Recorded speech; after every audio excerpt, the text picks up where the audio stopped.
weep grana weep mini bong, and welcome back to the Justin Network. Today we are going to be looking at a reissue of a G1 figure. This is Blaster, and it is a reissue that they did that was a Walmart exclusive this year for the 40th anniversary of Transformers. So as you can see, pretty accurately, the box looks just like it did back in the day practically. I mean, there's a little differences here and there, obviously, like having the 40th anniversary right there, but other than that, pretty much the same. And as you could tell, the box got a little beat up. I got it from Walmart. I've had it for a little bit, just now opened it actually for the first time.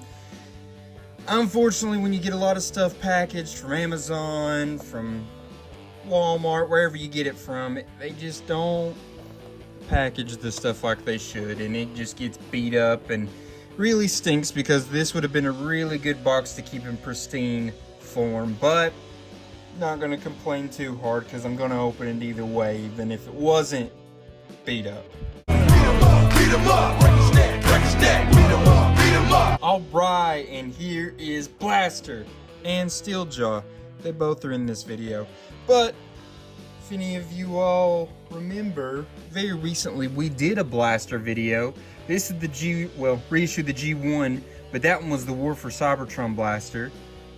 This on and off does not flip, but he is supposed to be a boombox that doesn't turn. What they did here was take the original one from the 80s, and then they painted it up, did a little bit to make it a little more cartoon accurate looking with its colors and such. You've got even an output right there for earphones, like right there. That's where it would plug in if it could. That's pretty cool. I mean, they did pretty good on the detailing, in my opinion. Some people, I think, said that they thought this felt a little cheap. I personally already am thinking it doesn't feel cheap. I mean, it maybe looks slightly cheap. Like, it looks slightly like it was almost like that 3D printed look. So I don't know if that's like avoidable. I don't know how they could have maybe, what they could have done to make it not look like that. But it does have a button right here. Well, there you go. You press it. Open sesame. There you go. Open sesame! And you can put little Steeljaw right in there. Right? Pretty cool. Pretty cool options right there for you. Alright, and there is Steeljaw transformed. He doesn't really look like this in the cartoon. He actually looks like a tiger or a lion or whatever. He comes apart more. He isn't so flat, but for toy purposes, this was the best they could do in the 80s. And I understand. I mean, I think, to be fair, the fact that he can stand up is kind of incredible. I'm pretty wowed by that. But his legs, they also move individually of each other. As you can see, his feet have that joint right there, so they can each individually move as well. So, I mean, all things considered, he can actually move quite a bit. His tail can go up and down like that as well. Head can move up and down. So he's got a lot of movement, which is pretty wild. And honestly, puts the pterosaur that we did last week to shame a little bit. Here's you a good look at what he's got going on. The colors are immaculate. They did a really good job with that. I think this just looks so good. It's got such a good look to it. And this one doesn't look cheap at all. I would say that this one almost feels more solid than this. It's almost got a metal feel to it a little bit. I don't think it is. I think it is just plastic. But I wouldn't be surprised if they told me there's a little bit of metal in this besides just the screws. And while we've got him here in his big cat mode, let's go ahead, plug in his weaponry as well. So they will plug in right here on his sides. And there you go. He's got that just like he did in the cartoon. Very freaking cool. He's got his blasters here. And as you can see, he can even stand with those on there. And we will, there you go. Got him straightened out. And man, oh man, that looks slick. That looks mean. I love it. Love the gold. I'm wondering long term how this is going to hold up. I know a lot of this stuff on this is painted and not stickers, but that gold plastic usually long term crumbles. So I'm very interested to see how this will hold up, if it'll get that gold plastic syndrome. But looks very cool. That Autobot symbol looks great. I mean, they did a very good job at making this look very, very legit. I'm very impressed. One other thing we got here is he's got a blaster. So, does it have storage, right? In this mode, when he's in his alt mode, is there storage? Well, yes, there is. There you go. Its boombox has got an antenna, right? Very cool. Sticks out a lot on this, though, when you look at it from that angle, but from just like that, that looks absolutely incredible. Right, isn't that great storage? So cool, man. They were killing it in the 80s. I don't know, this puts some of the newer stuff to shame just a little bit, I'm not gonna lie. That's one of those things that even the newer blasters do that. It was they came up with a perfect idea back in the 80s and they've just stuck to it, because this is the same way you store his blaster in all the new blaster toys as well. Now how about we do some measuring while we've got him here in this alt mode. It's gonna be about 7 1/4 inches. And then height-wise, it's going to be about 4 1/8 inches. If you go to the top of the antenna, it's about 6 3/8 inches. The blaster itself is about 5 1/8 inches. Now, Steeljaw is going to be, let's see, like that. We're just going to go from nose to tail. That's probably the most normal way you would have it, and it's going to be about 3 1/8 inches. And height, counting his blaster accessories, it's going to go up to, I'm going to say 2 5/8, pretty close anyways. And as you can see, he's got great stability. I was bopping him around and he still didn't fall over. Now I'll even show you Steeljaw's transformation here real quick, just since it's a pretty easy little transformation that it's got going on here. And with this, you'll throw these back like that and slide that together, and there you go. Steeljaw is transformed into his cassette mode, and then we'll put him back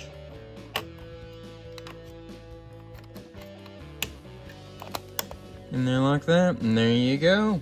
He is ready to go. Let's also measure him in his tape mode, because why not, you know? When he's here in his cassette mode, you measure out the tape, it's going to be almost 2 inches exactly. Height of the tape is going to be about 1 3/8, or pretty darn close to that anyways. But now you're probably thinking, hold on JTN, how about Steeljaw's weaponry? Can they got weapon storage when he's in the alt mode? That's easy for you to say. Oh, they sure do. There you go, you can just plug them on the back right there, and they are nice and hidden, or not as much hidden as they just got somewhere that they can be held and not get lost. Alright, and here's Blaster transformed into his bot mode. As you can see, he's got some real nice coloring, real nice paint job done on here. The back is kind of plain, kind of empty, but it's true to the original. That's just kind of the way it was on the back. They didn't really care about what you saw on the back, they wanted the front to look good. And in my opinion, this front looks super duper good. Like I said, most of this stuff is painted on. There's almost no stickers on this at all. Most of it's all painted. Let's look at his articulation a little bit so we can, you know, spin that boy around like that.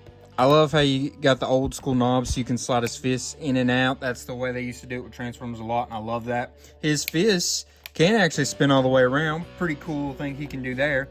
So unfortunately though, they ain't coming any further out than that right there. So there is no T-posing for Mr. Blaster here. Nope, there's no way you're going to be able to do it to make him T-pose. Unfort, but it happens. His legs, that's as far out as they're going to go. They can kick, you know, sort of that way, I guess, a little bit, but that's more transformation than anything. Unfortunately, that's about all he's going to be able to do in any kind of leg. So he can do that Jean-Claude Van Damme, no toes up, but I mean, this is about as close as you would hope, especially for a toy this old. His feet are going to do nothing. They can fold up, but that's part of his transformation. So yeah, that's about it on articulation. His head can spin all the way around. I mean, so he's got a little bit of articulation there. He can do a little bit of something. So give you a close-up look there of his head so you can kind of see. His head is a little small for his body, but I don't think it's that awful big. I think it's very proportion weird, which a lot of G1 toys were like that.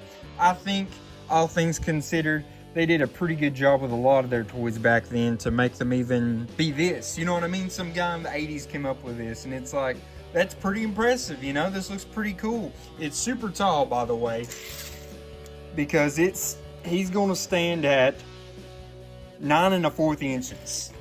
Shoulder to shoulder, it's gonna be pretty close to 5 inches. So as you can tell, this is a pretty beefed up boy. He's pretty big, pretty tall. He's more thin that way though, as you can see. He's not that deep. And it's gonna be about 1 5/8 inches that a ways, I'd say. Pretty darn close. Let's give him his blaster here. Give Blaster his blaster to finish up the whole look there. And there you go. You've got Blaster with his blaster. But yeah, this is Blaster. This is pretty much what you've got here. You could still leave Steeljaw in here. You could still leave Steeljaw's parts back here. Plugging them in like that. You could do that. You could do that. I mean, there's a lot of different ways that you could leave them plugged in there so you could have Steeljaw still in there and not lose his blasters. We'll go ahead though, just so you guys get an idea of what that looks like. Sorry if I seem a little off today. I feel like I've been having a hard time with this video for whatever reason. I think it's just because long day at work, but nobody wants to hear about my long day at work. You guys have long days at work too. So that is Blaster though. Pretty cool, huh? You got a good look at him. It's pretty cool. This is the first time maybe some of y'all have ever even seen a G1 Transformers toy. Maybe you didn't grow up with Transformers. Maybe your dad, uncle, sister, mother, aunt, grandparent, I don't know. Maybe they didn't have Transformers.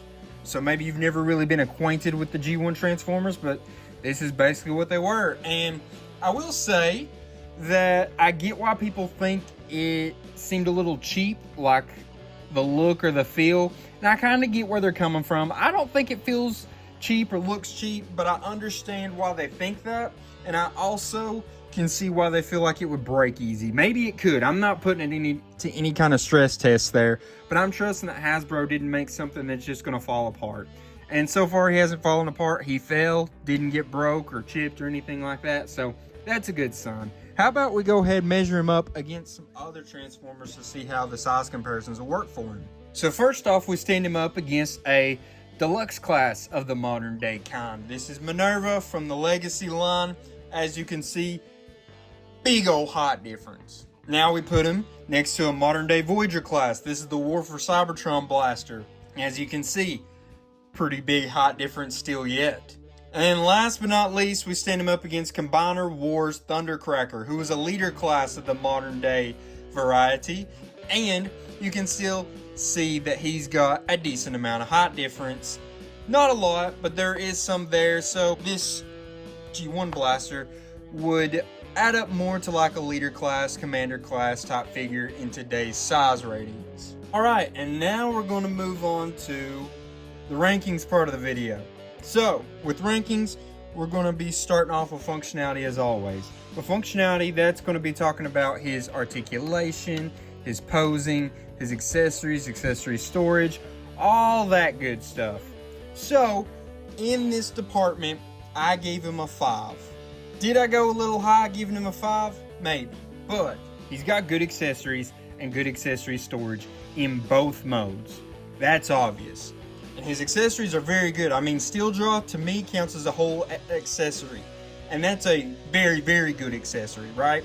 So, obviously, those were great, right? Well, where does he fall off? And you all know, it's going to be his articulation and posing. There's very little articulation. That's just the way it is.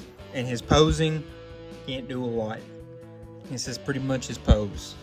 That's about all you're going to get out of him. So, maybe I could have went a 4. Maybe I could have even went a 6. But I went a 5. I think that's a pretty nice little number there for him. Now, next up was his transformation.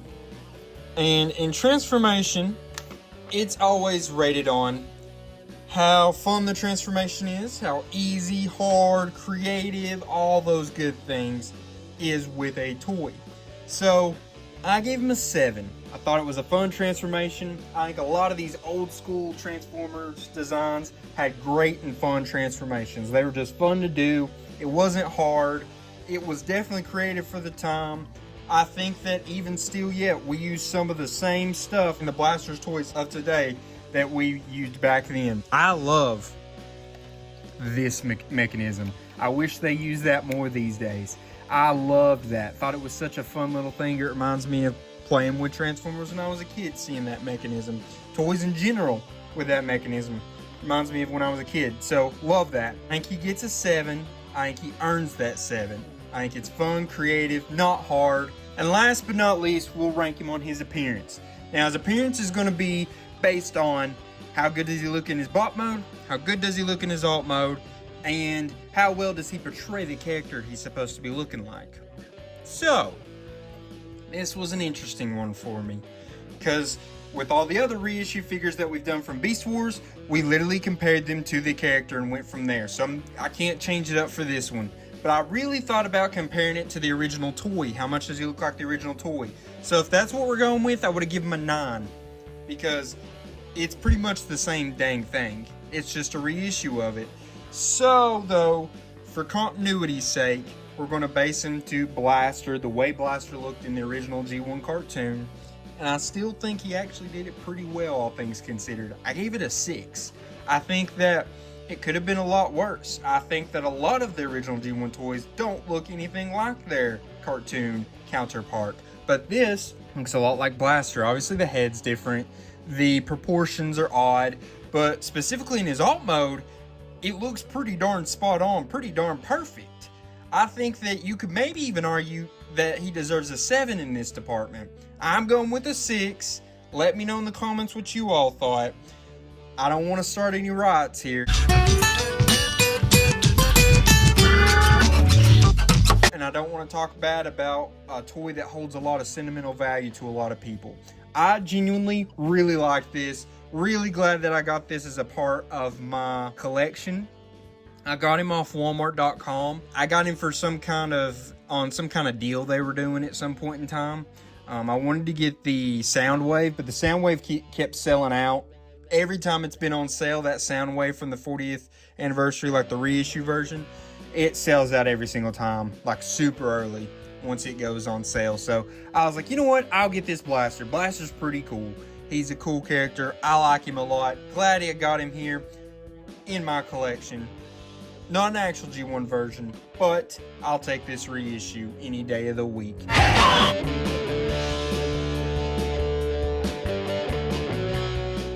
Let me know what you all thought about him. Let me know if you all thought he was cool, did well with what they did with him. Shoot, and I cannot talk for whatever reason. I just want to say though, guys, thank you for coming up and watching each of these videos, liking, subscribing, sharing, all that's super important. Subscribing to me in general is very important. It means a lot to me. Every time that someone actually subscribes, I give a little thank you in my head, sending out to the universe to you guys. So just so you all know, I see every single one of you all that subscribe. That's on YouTube or TikTok. And I just want to say thank you guys again. And I guess now all I can leave you with is tell all or one. Peace.